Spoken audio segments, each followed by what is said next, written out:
দর্শক, এইমাত্র পাওয়া সবচেয়ে বড় খবর, মধ্যপ্রাচ্যের মানচিত্র বদলে দেওয়ার লড়াই শুরু হয়ে গেছে। শহীদ আয়াতুল্লাহ খামেনির পবিত্র রক্তের প্রতিটি ফোঁটার হিসাব নিতে আজ ইরান তাদের মাটির নিচ থেকে বের করে এনেছে হাজার হাজার হাইপারসনিক মিসাইল। সারা বিশ্বের চোখ এখন তেহরানের দিকে। ইরান অফিসিয়ালি ঘোষণা করেছে তাদের চূড়ান্ত mission operation true promise 4। Tel Aviv থেকে ওয়াশিংটন আজ কারো চোখে ঘুম নেই। হে আল্লাহ, মুসলিমের সহায় হন, আমিন। ভিডিওটি শেয়ার করে উম্মাহর এই বীরত্বের খবর ছড়িয়ে দিন। বন্ধুরা, খবর আসছে ইরানের তৈরি খেইবার শোকান মিসাইলগুলো আজ ইসরায়েলের তথাকথিত আয়রন ডোমকে খেলনা বানিয়ে ছেড়েছে। তেল আবিবের খোদ সরকারি দপ্তরের ওপর আছড়ে পড়ছে ইরানি মিসাইল। বেনিয়ামিন নেতানিয়াহুর অফিস আজ ধ্বংসস্তূপে পরিণত হয়েছে বলে দাবি করেছে আন্তর্জাতিক গণমাধ্যম। ইসরায়েলের প্রধান বন্দর হাইফা আজ দাও দাও করে জ্বলছে। তাদের বিদ্যুৎ ব্যবস্থা পুরোপুরি বিকল করে দিয়েছে ইরানের সাইবার ইউনিট। পুরো ইসরায়েল আজ এক অন্ধকারের মৃত্যুপুরী।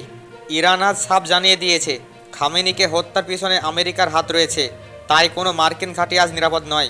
পারস্য উপসাগরে থাকা মার্কিন রণতরী ইউএসএস আব্রাহাম লিঙ্কন লক্ষ্য করে ইয়েমেনের হুতিরা এবং ইরান একযোগে ড্রোন হামলা চালিয়েছে।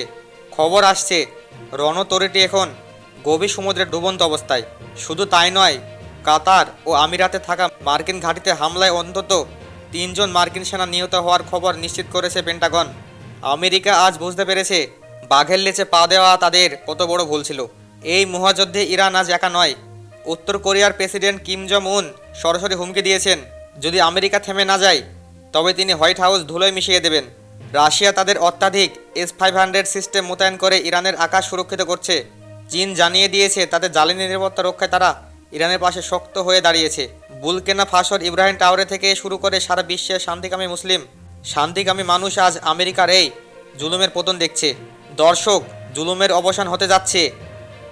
খামেনি শাহাদাত আজ সারা বিশ্বের মুসলিমদের এক কাতারে নিয়ে এসেছে। আপনাদের কি মনে হয় ইরানের এই প্রতিশোধ কি পারবে ইসরায়েলকে চিরতরে মানচিত্র থেকে মুছে দিতে? আপনাদের ঈমান কি বলছে? বিজয় কি সুনিশ্চিত? কমেন্টে আপনার মতামত জানান এবং আল্লাহু আকবার লিখে আপনার সমর্থন প্রকাশ করুন।